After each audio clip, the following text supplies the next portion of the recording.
En sesión ordinaria de la Cámara de Diputados continuó el análisis del quinto informe de gobierno del Ejecutivo Federal. En esta ocasión se analizó la política exterior. Por el Grupo Parlamentario de Encuentro Social, el diputado Gonzalo Guízar Valladares se refirió al ejercicio del gasto de la red consular. Para el legislador, la política exterior ha sido un fracaso y existe desinterés, principalmente en la protección de los migrantes mexicanos en los Estados Unidos, programas en los cuales solo se ha gastado el 55% de los recursos asignados.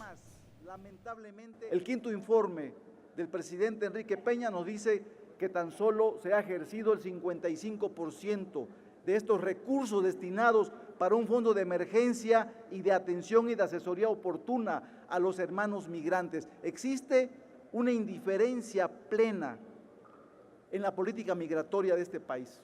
Para el diputado Francisco Javier Pinto Torres del Grupo Parlamentario Nueva Alianza, existen avances en los esfuerzos del Ejecutivo por establecer el diálogo como principal herramienta para afrontar los retos que significa Donald Trump como presidente de Estados Unidos. Además, se congratuló por los programas de apoyo a los migrantes, como es la asesoría jurídica vía telefónica. Celebramos los esfuerzos que el gobierno federal ha realizado para establecer un diálogo contundente con la nueva administración estadounidense. Hemos manifestado la voluntad de México de trabajar en una agenda que beneficie a ambos países, con un enfoque de respeto a la soberanía. La diputada Claudia Sofía Corichi García, de la fracción de Movimiento Ciudadano, lamentó las decisiones respecto de la relación con los Estados Unidos al considerar que ha velado por los intereses de aquel país, entorpeciendo el diálogo en Venezuela y al expulsar al embajador de Corea del Norte. Además, dijo sentirse preocupada por los resultados de la renegociación del Tratado de Libre Comercio. Por culpa de estas decisiones, México, en lugar de jugar su tradicional papel conciliatorio y pacifista, que lo llenó de prestigio en el pasado frente a los países latinoamericanos, prefirió romper diálogos con Venezuela y, por supuesto, expulsar al embajador de Corea. ¿Por qué? Porque simplemente le estamos haciendo el trabajo sucio a Estados Unidos.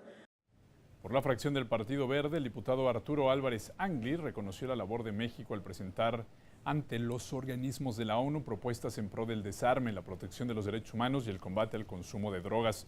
Muestra de ello, dijo, el rol protagónico en el plano internacional. Además, consideró existen acciones tangibles a favor de los migrantes a través del servicio exterior. Asimismo, confiamos en que lograremos consolidar nuestra presencia en el mundo para atraer mayores flujos económicos, turísticos y culturales, al tiempo de aumentar nuestra capacidad para atender las necesidades de las y los mexicanos que viven en el exterior, particularmente en la defensa de su integridad y de sus derechos. La diputada Sandra Luz Falcón Venegas del Grupo Parlamentario de Morena reivindicó la posición de exigir la defensa de la soberanía nacional, la cual debería ser el objeto principal de la política exterior mexicana. La legisladora lamentó que para estos propósitos se asignara como canciller a Luis Videgaray y exigió se diseñe un plan de defensa de los intereses del país. Solicitamos al gobierno mexicano ponga en marcha un plan de emergencia que promueva los intereses económicos y comerciales de México. De otra manera, quedará para la historia que el retrato develado en Palacio Nacional de Luis Videgaray será la prueba fehaciente del tributo a la incapacidad.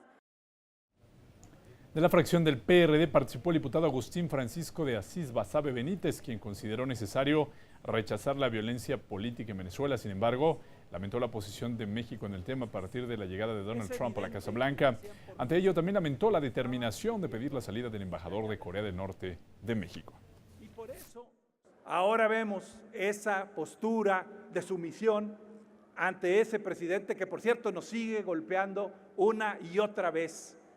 Y cada vez que nos golpee Donald Trump y cada vez que haga algo contra México, recordemos quién los apoyó, quién apoyó a Trump, quién le hizo un acto de campaña en Los Pinos. La diputada Arlet Ivette Muñoz Cervantes del Grupo Parlamentario del PAN consideró que en política exterior México carece de visión y sus decisiones son erráticas. Muestra de ello es la falta de atención a las recomendaciones hechas por organismos internacionales sobre las violaciones a los derechos humanos en casos específicos como la desaparición de los normalistas de Ayotzinapa.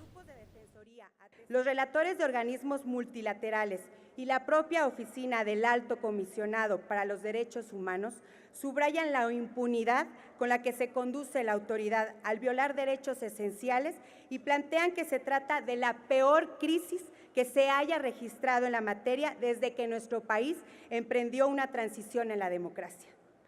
Por la fracción del PRI, la diputada Nora Liliana Oropez Holguín aseguró que México recuperó el papel protagónico en el concierto internacional con base en un enfoque de protección de la soberanía nacional, así como la diversificación de las relaciones diplomáticas y comerciales. Además, confió en los resultados que se deriven tras la renegociación del Tratado de Libre Comercio. Porque se orienta con toda convicción republicana a la defensa de la soberanía nacional, fortalecer la presencia de México en el mundo, a fin de diversificar los vínculos políticos, económicos, comerciales, de inversión, turismo y cooperación, construir una etapa del mundo, una etapa de diálogo y